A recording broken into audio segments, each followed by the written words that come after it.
चलिए, sorry for the distraction. सो आज session के अंदर जो हमें डिस्कस करना है that is first of all कि पेपर पैटर्न को हम डिस्कस करेंगे कि किस तरीके से पेपर आपके पास यहाँ पर आता है। नंबर 2, दूसरी चीज जो हम यहाँ पे इसके अंदर डिस्कस करेंगे कि किस तरीके से आपने प्रिपरेशन करनी है अपने पेपर की फॉर सितंबर 2021 अटेम्प्ट, और किस तरीके से और किन सेक्शंस को, किन एरियाज को, किन चैप्टर्स को आपने बहुत ज्यादा फोकस करना है। तो इस सेशन के अंदर हम इंशाल्लाह ये सारी बातें डिस्कस करेंगे।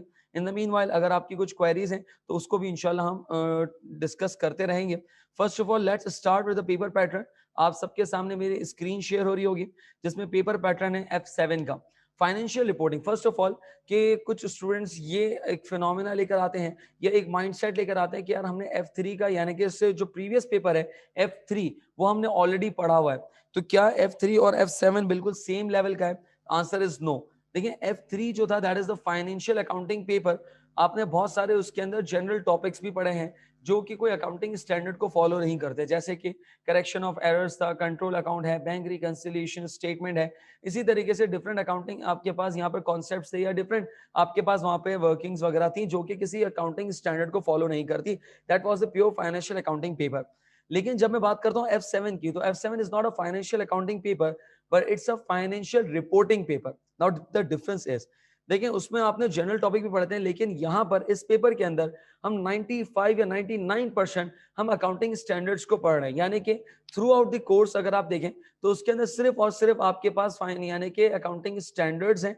उसके अंदर अकाउंटिंग स्टैंडर्ड्स की बात की गई है जिसमें आपके पास डिफरेंट अकाउंटिंग स्टैंडर्ड्स हैं, यानी कि IFRS को डिस्कस किया गया है, उनकी एप्लीकेशंस को, उनकी ट्रीटमेंट को, उन तमाम चीजों को यहाँ पर फोकस किया गया है। और वो ये सारी चीजें जो आपके पास प्रैक्टिकली आपके पास इंप्लीमेंट भी की जाती हैं। तो it means it is more of a practical side paper rather than, यानी कि अगर हम इसको कंपेयर करें विद रिस्पेक्ट टू F3 तो F7 is more of a practical paper. यानी कि ये वो है जो इंशाल्लाह आप में से कुछ स्टूडेंट्स या कैंडिडेट इंशाल्लाह जॉब करेंगे या ट्रेनिंग पे जाएंगे तो डेफिनेटली वो ये सारी चीजें अपने पास अपनी प्रैक्टिकल लाइफ के अंदर चीजें देख रहे होंगे।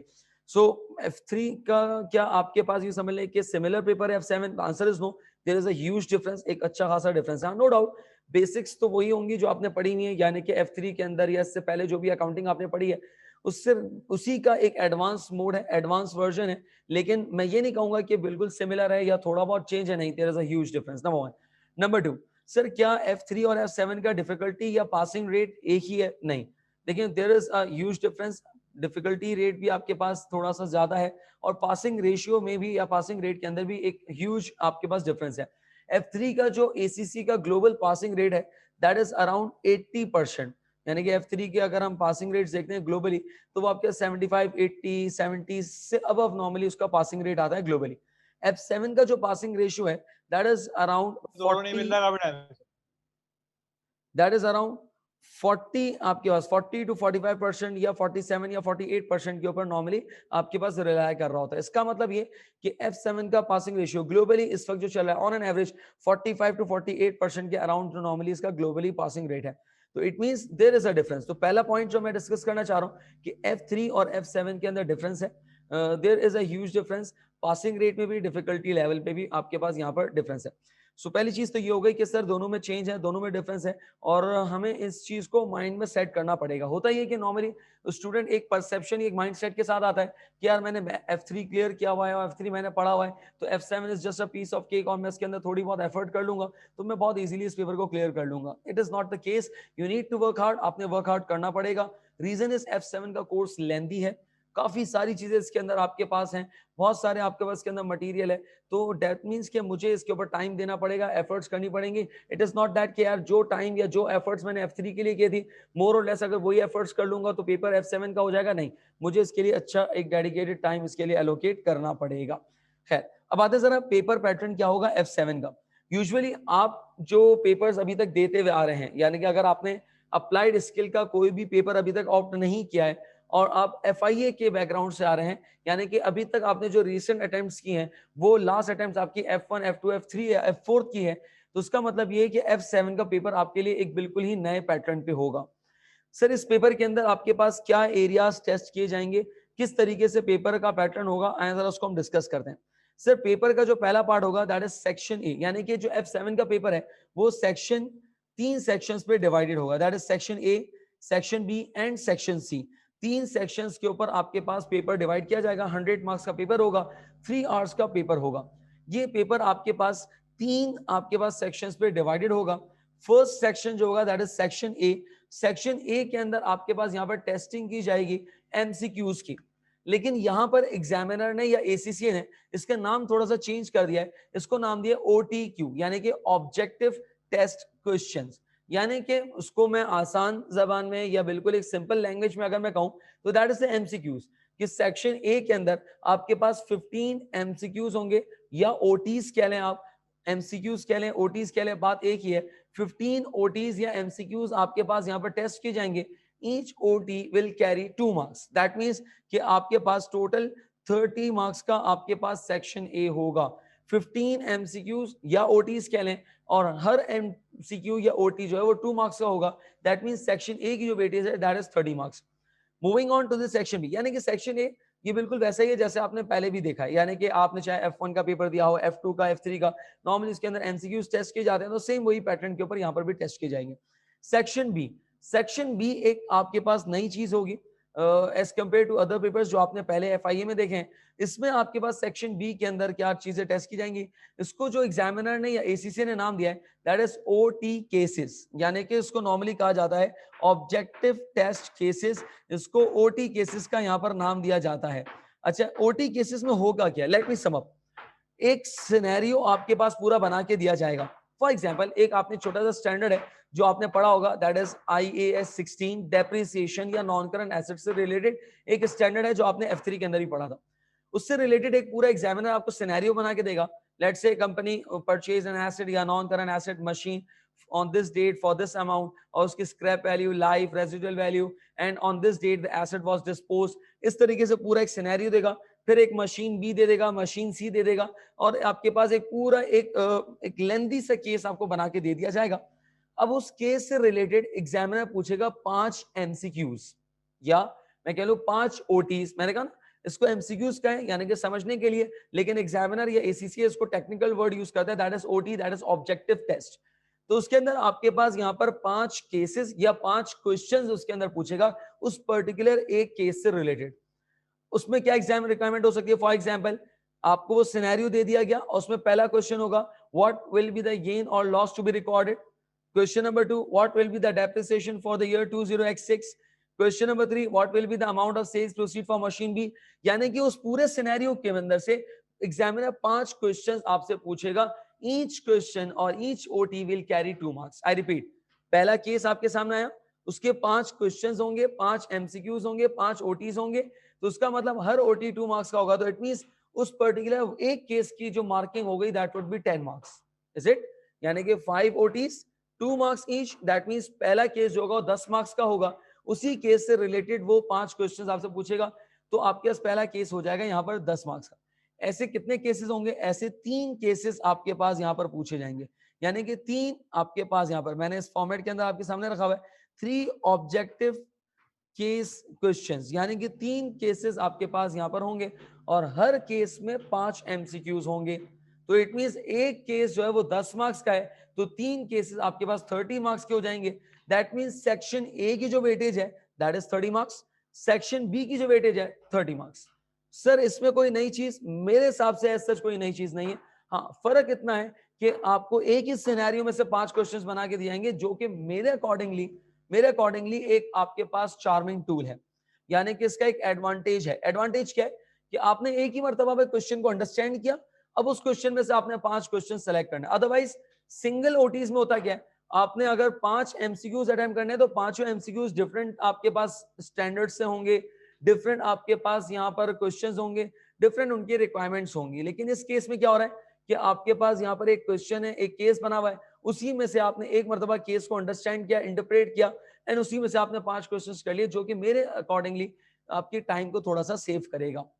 इसी तरीके से और 2 केसेस होंगे, हो सकता है वो डिफरेंट स्टैंडर्ड से हो, जैसे कि IAS 1037 आपने ये भी F3 में पढ़ा हुआ है, F7 में भी इसका एरिया है, तो उससे रिलेटेड एक आपको केस बना के दे देगा और उसमें से 5 रेलेवेंट क्वेश्चंस आपसे पूछेगा, और हर क्वेश्चन या हर आपके पास जो ओटी होगा वो 2 मार्क्स का होगा। इट मींस केस 2 की वेटेज भी 10 मार्क्स होगी, और केस 3 वो भी किसी ना किसी स्टैंडर्ड से अडॉप्ट किया जाएगा, उसकी वेटेज भी 10 मार्क्स होगी। इट मींस सेक्शन ए की वेटेज 10 मार्क्स और इसी तरीके से सेक्शन बी की जो वेटेज होगी वो सॉरी सेक्शन ए की जो वेटेज है that is 30 marks, section B की जो वेटेज है that would be of 30 marks. तो ये आपका टोटल 60 मार्क्स का एरिया हो गया। आई होप यहां तक बात क्लियर हो रही होगी। क्या आप सब मेरे साथ हैं? आप सबको ये बात यहां तक समझ आती है? मैंने अभी तक आपसे सेक्शन ए और बी, सेक्शन ए और बी के बारे में थोड़ा सा स्ट्रक्चर डिस्कस किया कि सेक्शन ए और सेक्शन बी के अंदर किस तरीके से नॉर्मली आपके पास टेस्टिंग की जाएगी, सेक्शन ए के अंदर किस तरीके से क्वेश्चंस पूछे जाएंगे और सेक्शन बी के अंदर किस तरीके से क्वेश्चंस पूछे जाएंगे। क्या यहां तक आपको बात समझ में आ रही है? प्लीज मुझे जरा चैट बॉक्स के थ्रू रिप्लाई कीजिएगा। काइंडली मुझे चैट बॉक्स के थ्रू रिप्लाई करें। इज इट क्लियर सो फार? मैंने अभी सेक्शन सी के बारे में डिस्कस नहीं किया है, सेक्शन ए और बी, क्या ये दो चीजें आपको क्लियर होती है? सेक्शन ए और बी किस तरीके से होगा?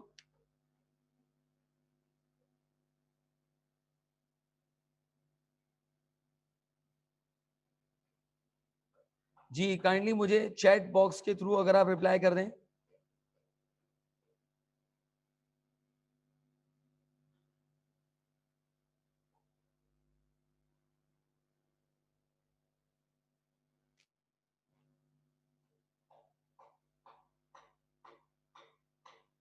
जी काइंडली मुझे रिप्लाई कर दें। आप सबको मेरी आवाज आ रही है?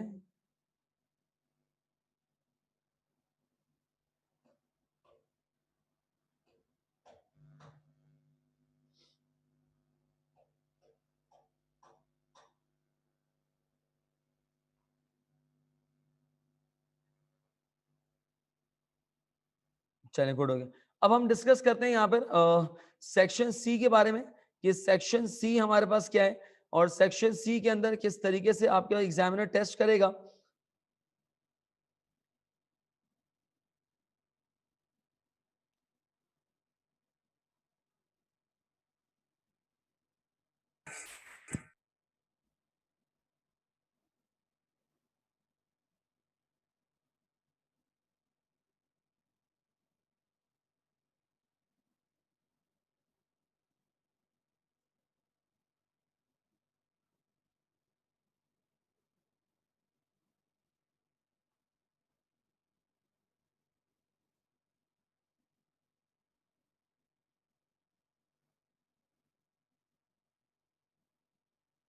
चलें, अच्छा सेक्शन सी के अंदर आपके पास नॉर्मली क्या होगा? सेक्शन सी के अंदर एग्जामिनर आपको एक यानी कि दो क्वेश्चंस टेस्ट करेगा, दो क्वेश्चंस आपके पास टेस्ट करेगा। Each question will carry 20 marks. I repeat, देखिए 100 मार्क्स का पेपर है। सेक्शन ए और बी आपके पास जो कंप्राइज हुआ दैट वाज ऑफ 60 मार्क्स। अब सेक्शन सी की जो वेटेज है दैट इज ऑफ 40 मार्क्स। उस 40 मार्क्स के अंदर एग्जामिनर करेगा क्या? 40 मार्क्स के अंदर दो क्वेश्चंस आपके पास यहां पर पूछेगा, दो क्वेश्चन आपसे पूछेगा and each question will carry 20 marks. तो उसका मतलब है कि दो क्वेश्चंस की वेटेज हो जाएगी 40 मार्क्स। अब उसमें होगा क्या? उसमें आपके पास एक क्वेश्चन नॉर्मली जो आता है वो कंसोलिडेशन का आता है। F3 में भी आपने पढ़ा हुआ होगा डेफिनेटली, कंसोलिडेशन का एक क्वेश्चन आता है। लेकिन F3 में होता क्या था? अगर आपने F3 का पेपर अटेम्प्ट किया हुआ है तो F3 के अंदर नॉर्मली वो करता है क्या? वो पेपर के अंदर आपके पास कंसोलिडेटेड बैलेंस शीट या PNL जो भी आपकी रिक्वायरमेंट हो उसका फॉर्मेट आपको बना के दे देता है और उसके आगे होते थे एम्प्टी बॉक्सेस, ऐसे ही, या ड्रॉप डाउन होते थे बॉक्सेस। आप करते क्या थे? आपने अपनी कैलकुलेशन की, एडजस्टमेंट की एंड देन आप करेक्ट ऑप्शन या करेक्ट आंसर उस पर्टिकुलर एम्प्टी बॉक्स के अंदर टाइप करते थे। फॉर एग्जांपल गुडविल कैलकुलेट करनी होती थी, आपने गुडविल कैलकुलेट की एंड देन आफ्टरवर्ड्स और गुडविल की अमाउंट को आपने गुडविल के बॉक्स के अंदर उसकी अमाउंट को पोस्ट कर दिया या टाइप कर दिया। तो नॉर्मली इस तरीके से आप करते थे। लेकिन इस सिचुएशन के अंदर, इस सिचुएशन के अंदर F7 के अंदर आपके पास कोई फॉर्मेट बना हुआ नहीं होगा। बाय डिफॉल्ट जैसे ही आप सेक्शन सी पे जाएंगे तो आपके पास बाय डिफॉल्ट एक स्प्रेडशीट यानी कि एक्सेल की फाइल आपके पास ओपन हो जाएगी। एक्सेल की फाइल ओपन हो जाएगी। आपने करना होगा उस क्वेश्चन को जिसको नॉर्मली आप प्रैक्टिस के दौरान मैनुअली करते हैं, यानी कि आप अपने पेपर पे कर रहे होते थे, उस पूरे क्वेश्चन को आपने एक्सेल पे सॉल्व करना होगा। यानी कि आपने सेल्स खुद से टाइप करना है एक्सेल के ऊपर, उसकी वैल्यूज टाइप करनी है। प्रॉपर फॉर्मेट जो आप नॉर्मली पेपर पे बनाते थे वही पूरा फॉर्मेट आपने एक्सेल के ऊपर बनाना होगा। एक्सेल के ऊपर पूरा क्वेश्चन आपने सॉल्व करना होगा। तमाम वर्किंग्स को आपने एक्सेल पे ही प्रेजेंट करना होगा। इट मींस वो ही सारा क्वेश्चन जो आप नॉर्मली अपने रजिस्टर्स या पेपर पे प्रैक्टिस करते थे वही सारी चीजें आपने एक्सेल के ऊपर प्रेजेंट करनी होंगी। यानी कि स्प्रेडशीट के अंदर आपने पूरा अपना आंसर सबमिट करना होगा। That section is known as CR, that is constructive response questions. यानी कि इस सेक्शन सी को जो नॉर्मल दिया गया है वो आपके पास नाम दिया गया है, that is constructive response question, CRQ के नाम से दिया गया। आई रिपीट, जो पहला सेक्शन है उसको OTQ का नाम दिया, ऑब्जेक्टिव टेस्ट क्वेश्चंस। दूसरा जो सेक्शन भी है दैट इज OT केसेस, और थर्ड सेक्शन जो है उसको CRQ का नाम दिया, that is constructive response question का नाम यहाँ पर दिया गया है। तो इसका मतलब ये है कि आपके पास यहाँ पर जो केसेस होंगे, दो केसेस यानी कि दो क्वेश्चंस आपके पास होंगे। लेट्स से एक कंसोलिडेशन का क्वेश्चन है और एक फाइनल अकाउंट का क्वेश्चन है। अब आपको क्वेश्चन स्क्रीन पे अपेयर हो रहा होगा, आपने उस क्वेश्चन को पूरा का पूरा एक्सेल के ऊपर सॉल्व करना है। एक्सेल के ऊपर आपने पूरा का पूरा क्वेश्चन यानी कि उसका सॉल्यूशन आपने प्रेजेंट करना है। इट मींस कि मुझे यहाँ पर फॉर्मेट बना के नहीं देगा, बल्कि मुझे यहाँ पर पूरा फॉर्मेट खुद बनाना होगा। मैं सारी वर्किंग उसी फॉर्मेट के अंदर शो कर रहा हूँ। क्या यहाँ तक बात समझ आती है इसके अंदर? जी, क्या यहां तक बात समझ आती है? मैं आपको थोड़ी देर में इंशाल्लाह ACC की वेबसाइट से उसका फॉर्मेट भी शो कर देता हूं। उसका फॉर्मेट भी मैं आपको शो कर दूंगा कि किस तरीके से नॉर्मली एग्जामिनर क्वेश्चन पूछता है, किस तरीके से आपने उसको आंसर करना होगा। मैं उसका फॉर्मेट भी आपको प्रेजेंट करके, या आपको फॉर्मेट में आपको अभी इंशाल्लाह थोड़ी देर में दिखा दूंगा। चले, इन द मीनवाइल अब हम यहाँ पे एक काम कर लेते हैं, एक बात कर लेते हैं कि सर आपके कोर्स के अंदर कौन कौन से चैप्टर्स इंक्लूडेड हैं, कौन कौन से स्टैंडर्ड्स आपके कोर्स का पार्ट है। सो आए जरा डिस्कस करते हैं इसको जरा, कि आपके पास ये कुछ एरियाज हैं, ये कुछ एरियाज हैं जो कि आपके कोर्स का पार्ट है, ये कुछ स्टैंडर्ड्स हैं जो कि आपके कोर्स का पार्ट है।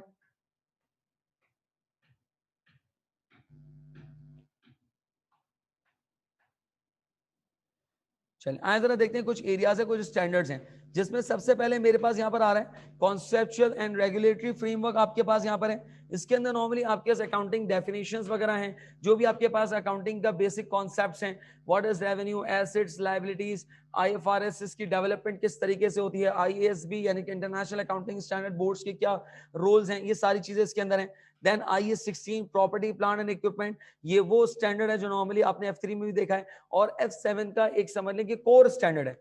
आगे के बहुत सारे स्टैंडर्ड्स हैं जो कि इस स्टैंडर्ड से लिंक कर रहे हैं।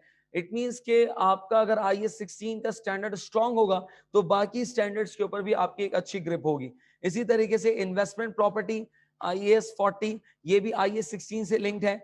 एग्रीकल्चर है आपके पास IAS 14, बायोलॉजिकल एसेट्स भी इसको कहा जाता है, जिसमें नॉर्मली आप जो है वो गाय भैंसों की या इस तरह की नॉर्मली आप अकाउंटिंग वगैरह सीखेंगे।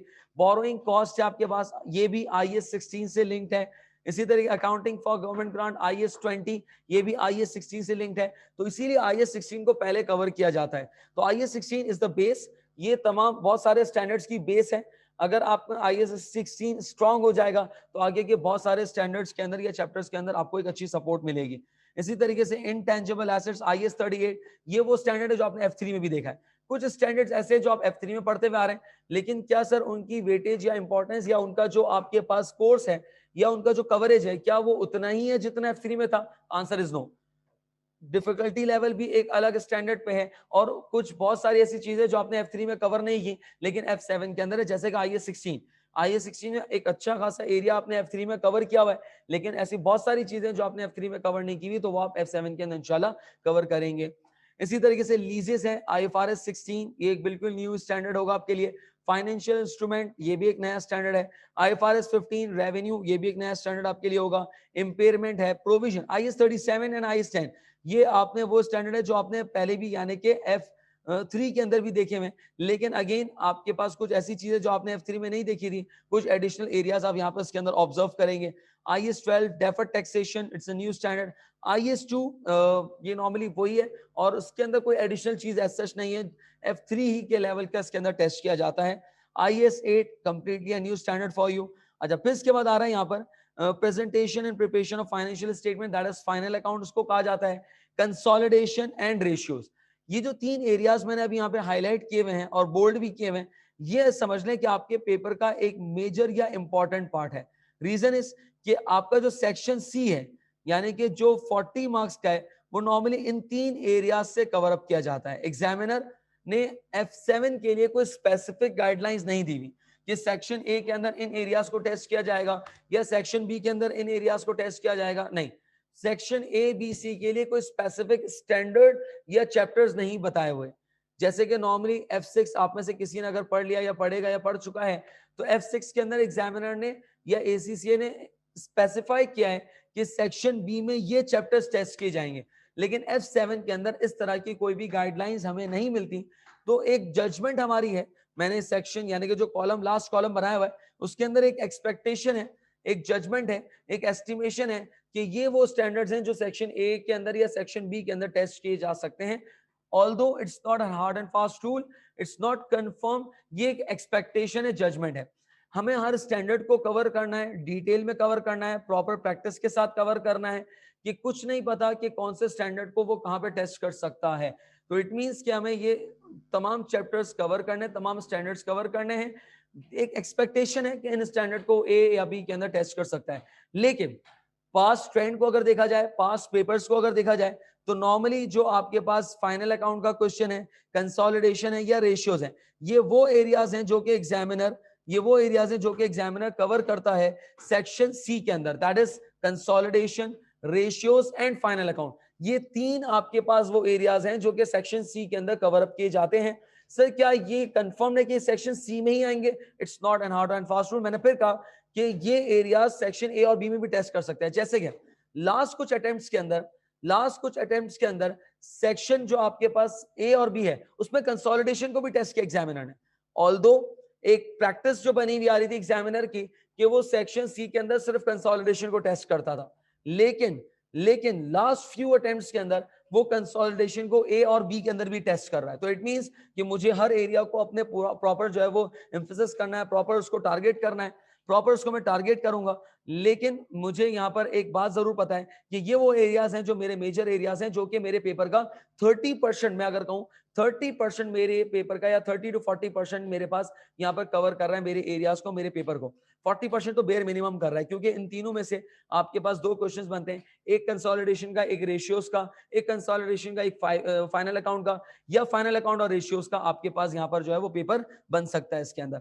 अच्छा, रेशियोज क्या है इसके बारे में मैं आपसे भी डिस्कशन करता हूं। पहले जरा बताएं कि मुझे यहां तक कि आपको मेरी बात समझ में आ रही है। हम सेक्शन सी के ऊपर डिस्कशन कर रहे हैं फिलहाल। सेक्शन सी का मैं इंशाल्लाह आपको फॉर्मेट भी दिखाता हूं एसीसी की वेबसाइट के ऊपर। तो एसीसी की वेबसाइट के ऊपर मैं इंशाल्लाह फॉर्मेट भी आपको शो कर दूंगा। पहले मैं थोड़ा सेक्शन सी के बारे में मैं आपको जो है वो थोड़ी सी ब्रीफ गाइडलाइंस दे दूं, देन फिर मैं इंशाल्लाह आपके साथ उसका फॉर्मेट या उसका पेपर आउटले भी इंशाल्लाह मैं आपके साथ शेयर करूंगा। एसीसी की वेबसाइट, यूजर आईडी।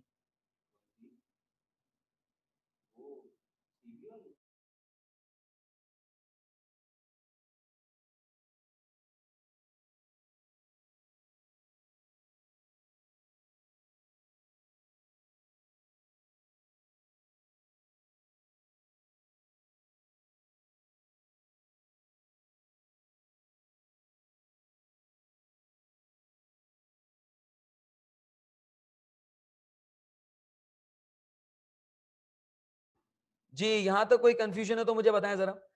यहां तक किसी का कोई सवाल, कोई क्वेश्चन हो तो प्लीज। अच्छा, अब रेशियोज के बारे में आपसे डिस्कशन करने जा रहा हूं। रेशियोज के बारे में नॉर्मली हमारा क्या एजेंडा, हमारी थिंकिंग क्या है रेशियोज के बारे में?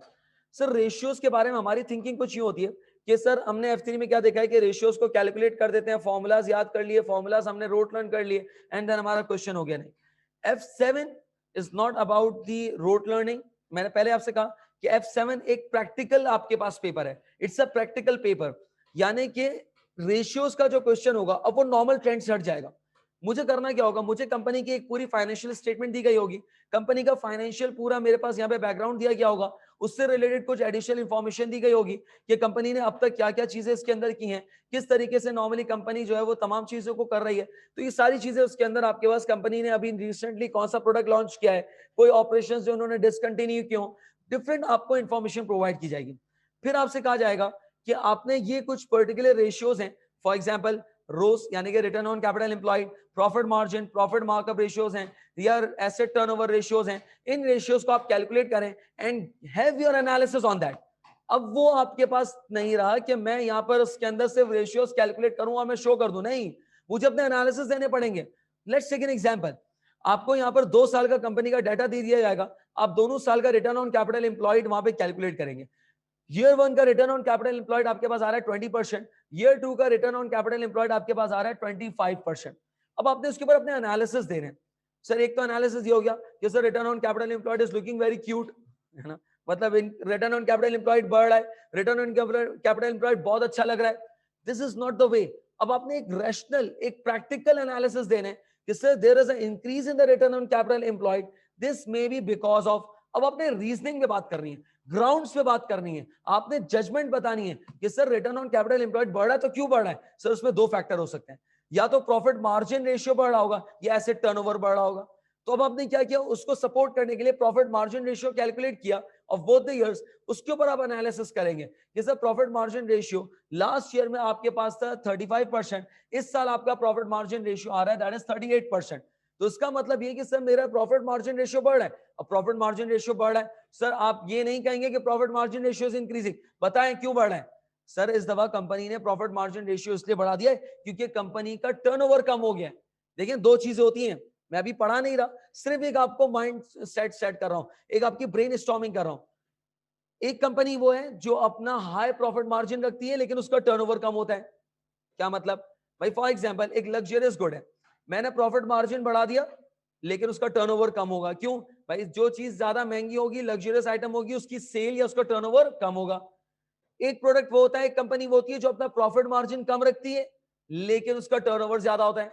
भाई कोई आपके पास डे टू डे आइटम है, रेगुलर आइटम है या डे टू डे प्रोडक्ट है, तो उसका मतलब ये है कि उसका मार्जिन कम होगा लेकिन उसका टर्नओवर ज्यादा होगा।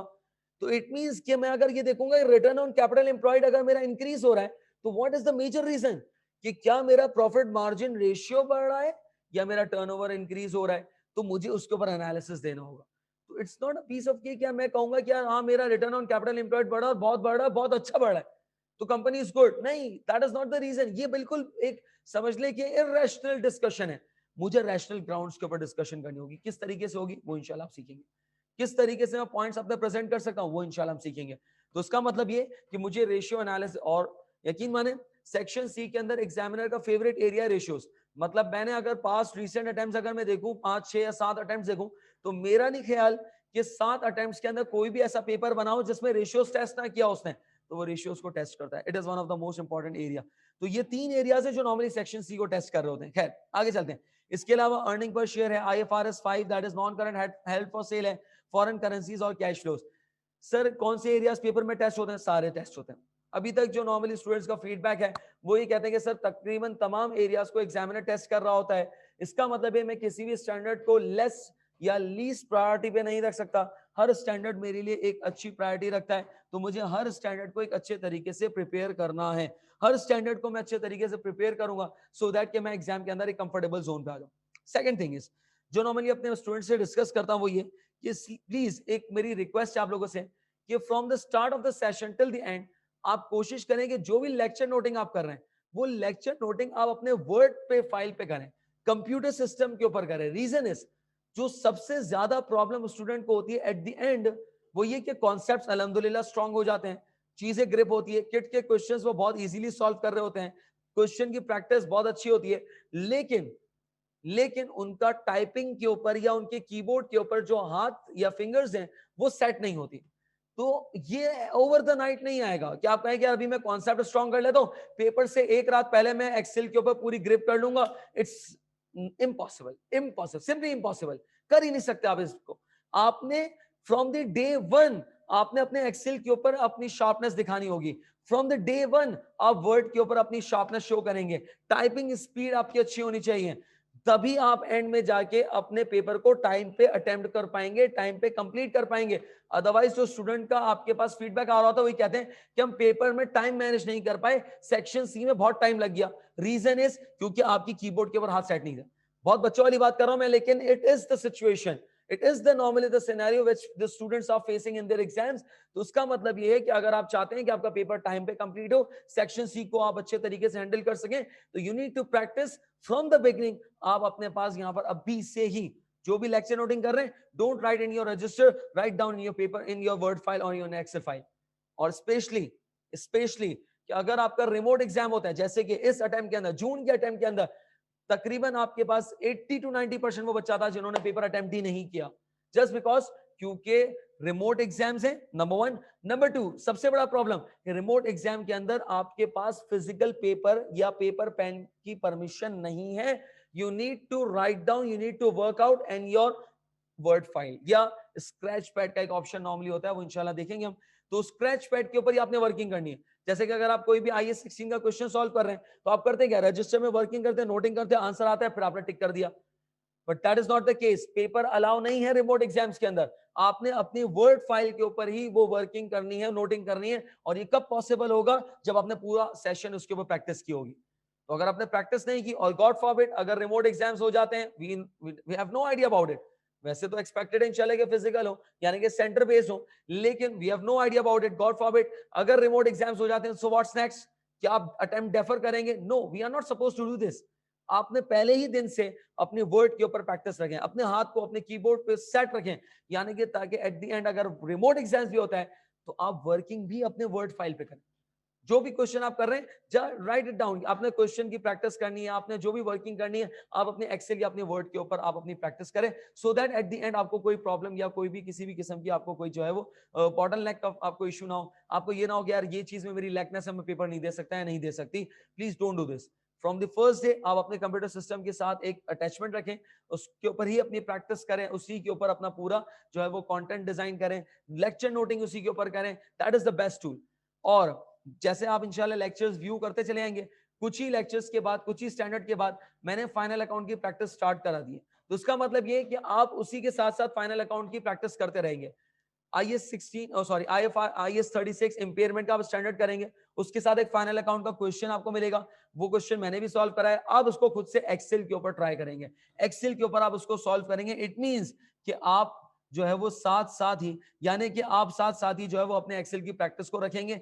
एक्सेल के अंदर आपने डेफर नहीं करना। आप ये नहीं करेंगे कि आप बाद में एक्सेल की प्रैक्टिस कर रहे हैं, नहीं, एक्सेल की प्रैक्टिस होगी from the day one. I repeat, देखिए ऐसा हो नहीं सकता कि आप ओवर द नाइट एक्सेल की प्रैक्टिस कर लें, it is not possible. Please mind it.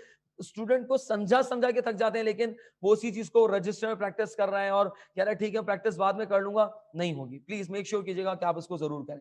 अच्छा, यहां तक किसी को कोई क्वेश्चन हो तो प्लीज, अगर यहां तक किसी की कोई क्वेरी, कोई डिस्कशन करना चाहे, कोई बात अगर कंफर्म करना चाहे, तो प्लीज अपनी क्वेरी जरा चैट बॉक्स में रेज करें। चैट बॉक्स में मेरे पास क्वेरी को रेज करें please. If there is any question तो प्लीज लेट मी नो। किसी का भी कोई सवाल हो तो प्लीज मुझे जरा बताएं।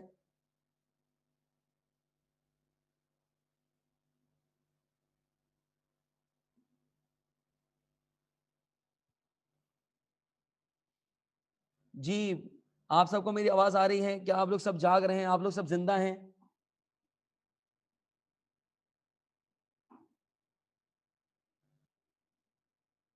हेलो,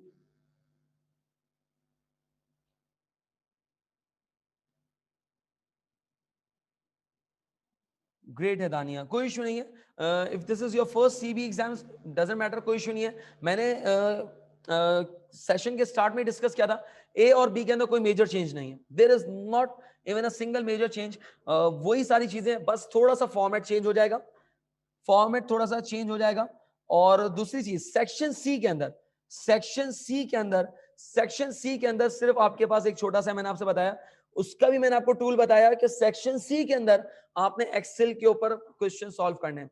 और रिकॉर्डेड लेक्चर्स के अंदर मैंने खुद एक्सेल पे आपको करके दिखाया है, आप उसको देखेंगे कि किस तरीके से मैंने एक्सेल के ऊपर फॉर्मेटिंग की है।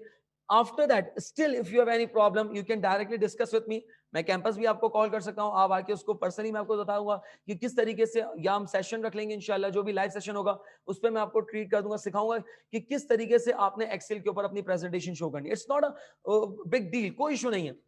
बस सिर्फ एक चीज सोचनी है आपने कि वो काम जो आप पहले पेपर पे कर रहे थे आपने एक्सेल पे करना है। एक फेयर जो नॉर्मल स्टूडेंट को होता है वो होता है टाइपिंग स्पीड का, जो मैं नॉर्मली अपने आप को मैं देखता हूं, नॉर्मली जो स्टूडेंट ऑब्जर्व कर रहे होते हैं या मैं नॉर्मली स्टूडेंट्स को ऑब्जर्व कर रहा होता हूं, कि एक इश्यू होता है टाइपिंग स्पीड का, कि क्या हम उस पर्टिकुलर टाइम पीरियड के अंदर अपना पूरा क्वेश्चन सॉल्व कर पाएंगे नहीं कर पाएंगे। उसके लिए मैंने आपको बता दी, that is the practice. Practice will make you perfect. From the first day आप अपने सिस्टम को यूज करें।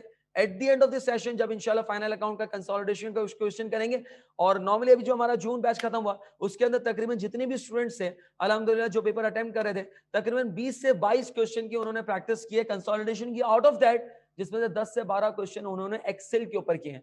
Once you have done with that, इंशाल्लाह आपका ये फियर, आपका ये जो एक नर्वसनेस है, एक जो आपके पास समझ लें हेजिटेशन है, वो इंशाल्लाह खुद ब खुद खत्म हो जाएगी. Once you will do it, इंशाल्लाह you will find a solution of it. तो प्रैक्टिस से इंशाल्लाह हो जाएगा. So you should not be worried about it. आपने कोई टेंशन नहीं लेनी. मैंने कहा ए और बी के अंदर कोई चेंज नहीं है. 60 मार्क्स का पेपर आज भी वैसा ही है जैसे आप करते हुए आ रहे थे. There is not a major change, there is no major change in it. हाँ, लेकिन जो सेक्शन सी है उसमें चेंज है. एक्सेल के अंदर आपने वर्किंग करनी है and that is a part of your paper. आपने उससे परेशान नहीं होना. और एक बात जो इमरान भाई भी कहते हैं, मैं भी कहूंगा, घबराना नहीं है, आप टेंशन ना ले उसके अंदर. Are you getting my point?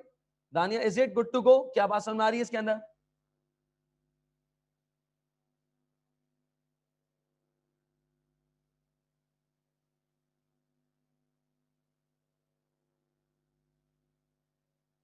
अच्छा, एक क्वेश्चन मास का है. मास कह रहा है कि सर रेशियोज में हार्ड इंग्लिश से यूज होगी सर? नहीं, देखो मास, मैंने इंशाल्लाह लेक्चर्स के अंदर ही बताऊंगा और इंशाल्लाह जब सेशंस हमारे होते रहेंगे उसके अंदर भी इंशाल्लाह हम डिस्कस करेंगे कि यार रेशियोज का जो आपके पास एरिया है ना, उसमें आपने अंग्रेजी लिखनी होती है. अब देयर इज एक डिफॉल्ट प्रॉब्लम ना, और ये आपने F8 के अंदर भी इंशाल्लाह करना होगा. आपने खुद से लिखना होगा, अपने जो है वो अपने वर्डिंग्स देनी होंगी. There is a default problem that is के अंग्रेजी हमें आती नहीं है. बोलते हम है नहीं, लिखने हमें आती नहीं है, समझ में हमें कुछ नहीं आता. तो ये प्रॉब्लम हमारे साथ है. सर हम कैसे लिखेंगे इंग्लिश में, वो भी इतना सारा लिखना होगा ऐसे ही, वो भी ओन वर्डिंग्स में. एक तो वो था ना इंटर के अंदर या ए लेवल्स के अंदर, आपने जो भी लिखा रट्टा मारा, आपने लिख दिया उसके अंदर. और आज तक हमने एसीसी की जर्नी में सो फार जितना भी हमें टाइम हुआ है, F1 F2 F3 या FA1 से लेके आज तक हमने कभी भी कुछ लिखा नहीं है. तो सर किस तरीके से लिखेंगे, उस फियर को हम इंशाल्लाह क्लासेस के अंदर रिजॉल्व करेंगे. I will let you know कि किस तरीके से आपने एक मुनासिब अंग्रेजी के अंदर एग्जामिनर को अपनी बात कन्वे करनी है. I will let you know कि आपने बहुत ज्यादा कोई टफ सिचुएशन या टफ अंग्रेजी लिखने की जरूरत नहीं है. आप किस तरीके से देखें, बाय डिफॉल्ट हमारे एक इशू है कि हमें ग्रामर इतनी अच्छी नहीं आती. It is the fact, it is the fact. हमें ग्रामर इतनी अच्छी नहीं आती. तो किस तरीके से हम अपनी गलतियों को छुपाएं, तो उसके लिए मैं आपको इंशाल्लाह टूल्स बताऊंगा. I will let you know कि किस तरीके से आप अपने आंसर को प्रेजेंट करें, सो दैट कि आपके वो जो छोटे छोटे लूप होल्स हैं, जो ग्रामेटिकल या अंग्रेजी के जो इश्यूज हैं, वो किस तरीके से हाइड हो जाए, किस तरीके से आप उसको ओवरकम कर लें. तो इंशाल्लाह मास तुम टेंशन नहीं लेना, हम लेक्चर्स के अंदर उसको डिस्कस करेंगे. बहुत रीजनेबल अंग्रेजी भी तुझे आती है ना इंशाल्लाह यार, मास तो कर लेगा, टेंशन नहीं ले. रीजनेबल इतना कि अपना नाम तो बता सकता है ना, माय नेम इज मास. अगर इतना भी तुझे अंग्रेजी आती है तो होपफुली इंशाल्लाह तो बहुत इजीली अपने पेपर को अटेम्प्ट कर लोगे. इंशाल्लाह कोई टेंशन नहीं होगी. मास, क्या मेरी बात सुन मारी है? जी मास, इज इट क्लियर? तो अंग्रेजी लिखनी होगी नो डाउट, और बहुत ज्यादा हार्ड इंग्लिश लिखने की जरूरत नहीं है. सॉफ्ट लिखेंगे, नरम, बिल्कुल ऐसे कि मुड़ जाएंगे ऐसे. बिल्कुल रीजनेबल अंग्रेजी में लिखनी है. हमें उसको इंग्लिश का पेपर नहीं देना मास. We are not there to give the English paper. We are there to present our ideas. We are there to present our knowledge. We are there to present our judgments. हमें अपनी judgment, अपने ideas, अपने concepts उसको show कर रहे हैं. हमें अंग्रेजी का पेपर नहीं देना. We are not there to, we are not supposed to use hard vocabulary or hard English. हमें कोई इस तरह की बहुत ज्यादा difficult English लिखने की जरूरत नहीं है. अच्छा, एक क्वेश्चन और है सादी. F7 का कोई लिंक तो नहीं है पिछले पेपर से? अगर हमने F5 6 4 ना अटेम्प्ट किया हो तो बिल्कुल कोई लिंक नहीं है. आपने F5 नहीं पढ़ा हुआ, डजंट मैटर. F4 नहीं पढ़ा हुआ, कोई इशू नहीं है. F6, इन तमाम पेपर्स का F7 के साथ कोई लिंक नहीं है. हाँ, F3 आपने अगर पढ़ा हुआ है और उसमें आपकी एक रीजनेबल ग्रिप है, तो भी इंशाल्लाह आप बहुत इजीली F7 के अंदर कोप अप कर जाएंगे. कोई इशू नहीं है इंशाल्लाह. कोई ऐसा प्रॉब्लम आपको फेस नहीं होगी सादी, कोई ऐसा प्रॉब्लम फेस नहीं होगी.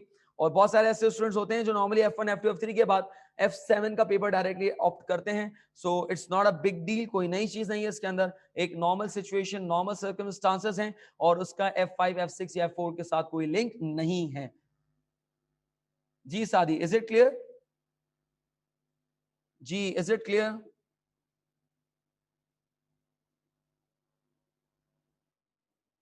इसके अलावा और कोई क्वेश्चंस प्लीज? और कोई क्वेश्चन किसी का?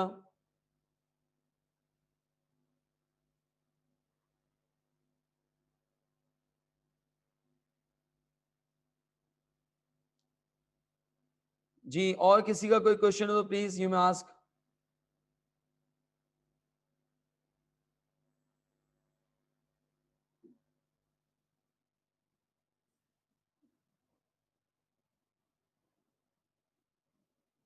रिकॉर्डिंग बोर्ड पर है, बोर्ड पर रिकॉर्डिंग होगी। जो बोर्ड की आपके पास रिकॉर्डिंग होती है, बोर्ड वाली रिकॉर्डिंग होगी इंशाल्लाह। लैपटॉप रिकॉर्डिंग नहीं है, बोर्ड वाली रिकॉर्डिंग है इंशाल्लाह।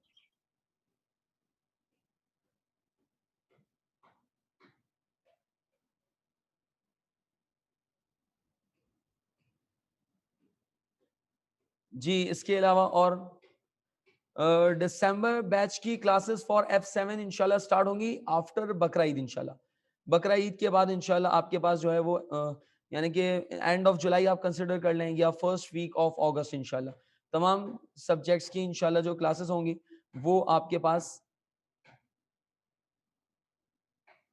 अगस्त के फर्स्ट वीक में होंगी इंशाल्लाह for December attempt.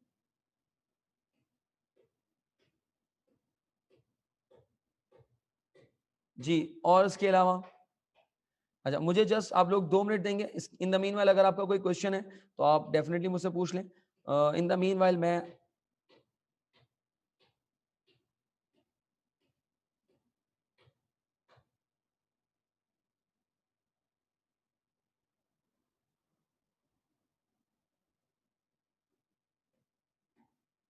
Ji, December attempt की क्लासेस इंशाल्लाह फिजिकल ही होंगी। दिसंबर अटेम्प्ट की क्लासेस इंशाल्लाह फिजिकल ही होंगी इंशाल्लाह।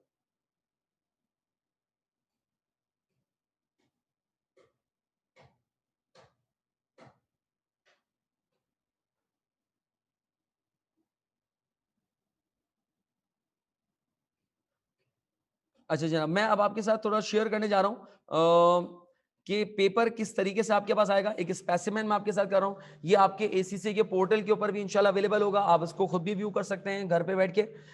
ये इस तरीके का आपके पास सबको स्क्रीन शेयर हो रही है मेरी? काइंडली मुझे चैट बॉक्स के थ्रू रिप्लाई कर दें। क्या आप सबको मेरी स्क्रीन शेयर हो रही है? जी, काइंडली मुझे एक्नॉलेज कर दें जरा। आप सबको मेरी स्क्रीन शेयर हो रही है? चलें, गुड हो गया। परफेक्ट है। अच्छा, अब ये आपके पास यहाँ पर सेक्शन ए यानी कि जब पेपर इंशाल्लाह स्टार्ट करेंगे तो आपके पास इस तरीके से आपके पास सेक्शन ए की डिटेल्स होंगी, सेक्शन बी और सेक्शन सी की होंगी। आफ्टरवर्ड्स आपने नेक्स्ट का बटन क्लिक किया एंड देन आपका टेस्ट स्टार्ट होने जा रहा है। पहले सेक्शन ए आएगा, उसमें 15 एमसीक्यूज होंगे और 2 मार्क्स ईच। ये आपके पास पूरा एक स्पेसिमेन है। ये देखें आपके इस तरह के सेक्शन ए के अंदर अब आपके पास क्वेश्चंस आना स्टार्ट हो जाएंगे। Let's look out the format of that. और इसके अंदर हमारे पास यहाँ पर देखें तो कैलकुलेटर का ऑप्शन भी आपके पास अवेलेबल होता है। If you want to use that calculator, वैसे तो कैलकुलेटर फिजिकल अलाउ है, आप यूज करना चाहें। And that is scratch pad. ये देखिए स्क्रैच पैड आपके पास आ रहा है। इट मींस कि अगर आपके पास कोई कैलकुलेशंस अगर आपके पास आ रही हैं तो वो रिमोट एग्जाम्स के अंदर, mark my words what I said, remote exams के अंदर फिजिकल पेपर अलाउ नहीं होता। You need to work out in that scratch pad. For example मैं यहाँ पे करूंगा कि मैं जस्ट यहाँ पे लिखूंगा कि PPE that is property plant and equipment, इसकी कॉस्ट मेरे पास दी हुई है फॉर एग्जांपल 500,000 और इसी तरीके से उसका एक्यूमुलेटेड डेप्रिसिएशन मेरे पास गिवन है दैट इज फॉर 200,000। और इसी तरीके से अब आपने क्या करना है, इसका डिस्पोजल कैलकुलेट करना है। तो मैं यहाँ पे फॉर्मूला लिखूंगा। फॉर्मूला क्या होता है? बुक वैल्यू, उसको हम कंपेयर करते हैं किससे? बुक वैल्यू को कंपेयर करते हैं सेल्स प्रोसीड से। तो उसका मतलब ये मुझे सारी वर्किंग्स किस पे करनी होंगी? स्क्रैच पैड पे। बट कब का? In case of the remote exam. You need to be prepare for the worst situation. बात समझ रहे हैं क्या कह रहा हूं? तो उसका मतलब ये है कि आपने स्क्रैच पैड, और ये scratch pad is just similar like the word word file. तो यही मैं कहना चाह रहा हूं आपसे कि आप जो भी क्वेश्चन कर रहे हैं उसकी प्रैक्टिस कर रहे हैं, आप रजिस्टर में ना लिखें। अब आप उसको स्क्रैच पैड पे करें, वर्ड पे करें। अगर पेपर अलाउ हो जाता है तो वेल एंड गुड, नहीं होता स्क्रैच पैड में मेरा हाथ सेट होगा तो it would be quite easy for me to handle the paper, to handle the question, to handle the situation. तो इस तरीके से स्क्रैच पैड होगा। खैर, और इसको आगे चलाते हैं जरा। क्वेश्चंस आपके पास आते रहेंगे।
इसी तरीके से मैं इसको थोड़ा सा मूव ऑन करूं, जो चीज मैं असल आपको दिखाना चाह रहा हूं दैट इज सेक्शन सी। ये एक आपके पास क्वेश्चन आ रहा है, ये नॉर्मली क्वेश्चंस आपके पास जैसे नॉर्मली आप अभी तक देखते हुए आ रहे हैं F3 के अंदर, F2 के अंदर, F1 के अंदर भी आपने इस तरह के क्वेश्चंस देखे होंगे। तो सेम उसी पैटर्न के ऊपर क्वेश्चंस हैं, ये सारे एमसीक्यूज हैं। और मैं आपको जो यहाँ पे सेक्शन सी की तरफ लेकर चलता हूं और सेक्शन बी भी इवन आपको दिखाता हूं, so that you will having a better idea कि किस तरीके से पेपर के अंदर आपके पास टेस्ट किया जाएगा।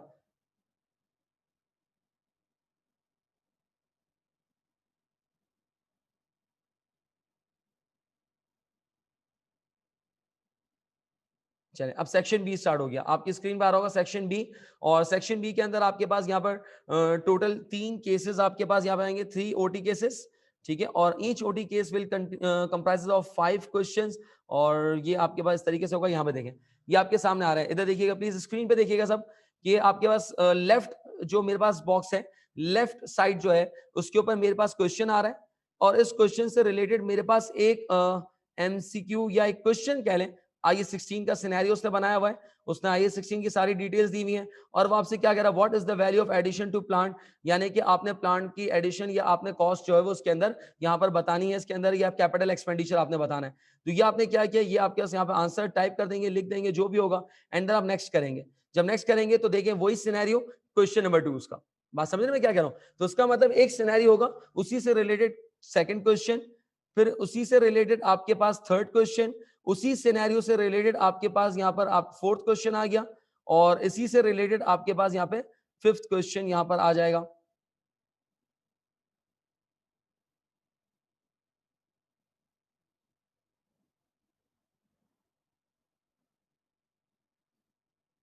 ये आपके पास फिफ्थ क्वेश्चन आ गया इसके अंदर।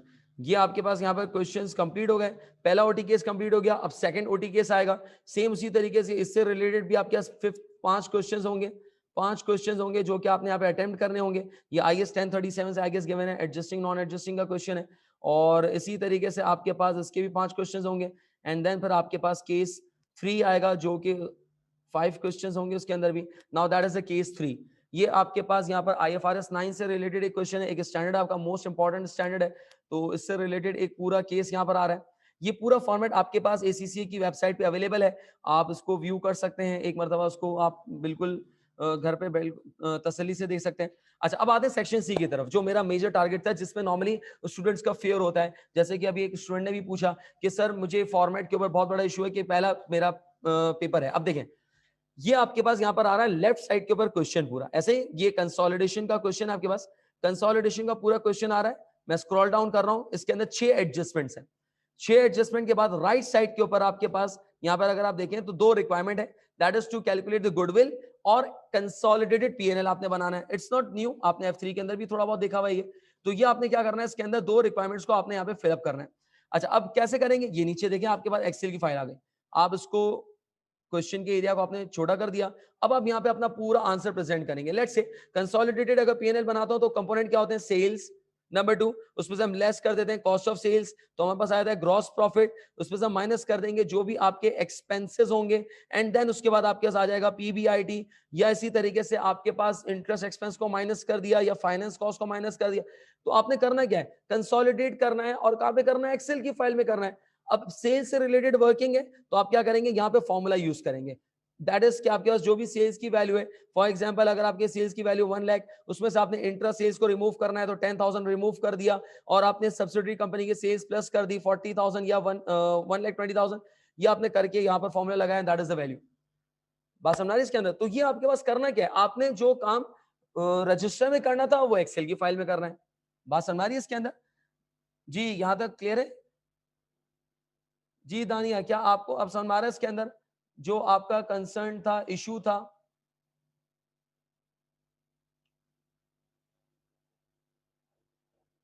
जी क्या यहां तक बात समझ आ रही है इसके अंदर। तो it's not a big deal, बस प्रैक्टिस है। अगर आपने 2-3 क्वेश्चन भी, मेरा ख्याल है अगर आपने अच्छे बड़े बड़े क्वेश्चन अगर 2-3 मरतबा भी अगर आपने एक्सेल पे कर लिए, तो मेरा नहीं ख्याल कि कोई आपको इंशाल्लाह कोई प्रॉब्लम इसके अंदर फेस करनी पड़ेगी। तो सिंपली आपके एक्सेल की फाइल के अंदर आप ये पूरा आंसर अपना प्रेजेंट करेंगे, एंड आपने कोई वर्किंग करनी है। एग्जैक्टली सादी, ऐसा ही है, practice will make you perfect इंशाल्लाह।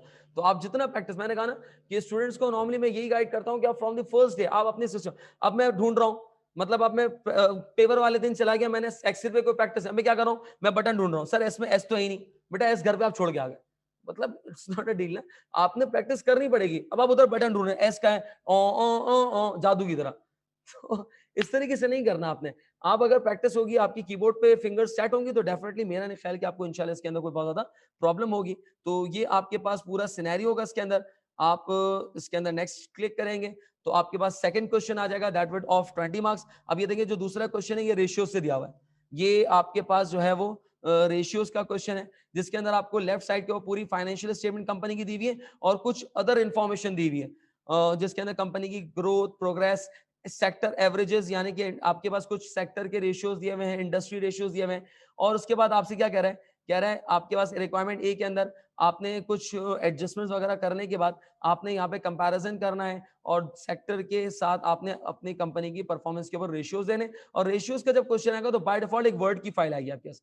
रेशियोज की एनालिसिस एक्सेल पे नहीं होगी, वर्ड फाइल पे होगी। जैसे कि वर्ड फाइल है, इसके अंदर आपने लिख दिया कि रिटर्न ऑन कैपिटल एम्प्लॉइज के ऊपर आप रेशियो एनालिसिस करने आ रहे हैं, तो उसके ऊपर आप जो है अपने रेशियो एनालिसिस यहाँ पर पुट कर देंगे। यानी कि ऑल अबाउट टाइपिंग, आपकी टाइपिंग स्पीड क्या है वो मैटर करती है। बोल्ड इटैलिक करना हो तो उसके अंदर वो सारे ऑप्शंस यहाँ पे गिवन है। इवन आपने बुलेट पॉइंट के अंदर जाना हो तो बुलेट के अंदर आप अपने पास आंसर्स को रिप्रेजेंट कर सकते हैं।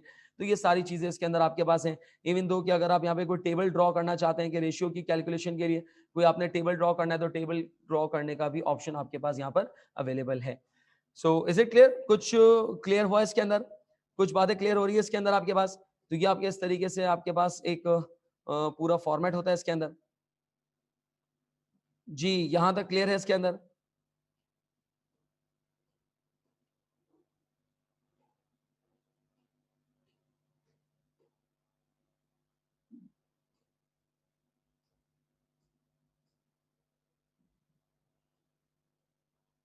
जी, यहां तक क्लियर है। तमाम स्टूडेंट्स प्लीज काइंडली मुझे रिप्लाई कर दें।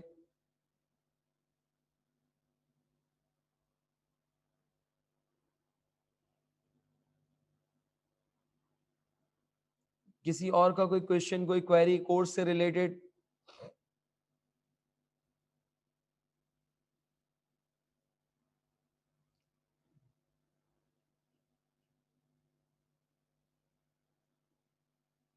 चलें, गुड हो गया।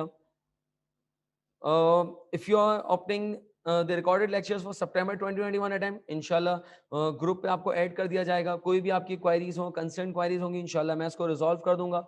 आप मुझसे जो है वो प्राइवेट विंडो के ऊपर भी आप मुझे जो है वो टेक्स्ट कर सकते हैं, तो इंशाल्लाह मैं उस पर आपको रिप्लाई कर दूंगा। मुझे ऐसा लगेगा कि आपकी क्वायरी कुछ टेक्निकल है तो मैं इंशाल्लाह उसके ऊपर एक छोटी सी रिकॉर्डिंग या वीडियो क्लिप बना के दे दूंगा। If it is not the case, तो हो सकता है कि मैं आपको ये भी ऑप्शन दे दूं कि आप कैंपस आके मुझसे जो है वो डिस्कस भी कर सकते हैं वन ऑन वन। तो जो भी सिचुएशन होगी इंशाल्लाह हम उसको रिजॉल्व कर लेंगे। जो भी इश्यूज होंगे इसको हम इंशाल्लाह रिजॉल्व कर लेंगे। और किसी का अगर कोई क्वेश्चन हो, कोई चीज़ पूछनी हो, तो डेफिनेटली वो मेरे पास कैंपस भी आ सकता है, या अगर विंडो पे, व्हाट्सएप विंडो पे पूछना चाहे तो वहाँ पे भी मेरी तमाम क्वेरीज को रिजॉल्व कर सकता है। So far that is the end of the session. अगर किसी की क्वेरी है तो बिल्कुल वो रेज कर दें। Otherwise thank you so much, thank you for being there. I hope and I wish and I pray Allah आप सबको कामयाब करे और आपकी प्रिपरेशन के अंदर आपको बहुत ज़्यादा हेल्प करे, ताकि आप अच्छे से अच्छा प्रिपेयर करें and you go through the exams and you pass on the exams with flying colours इंशाल्लाह। Thank you so much. अल्लाह हाफिज़।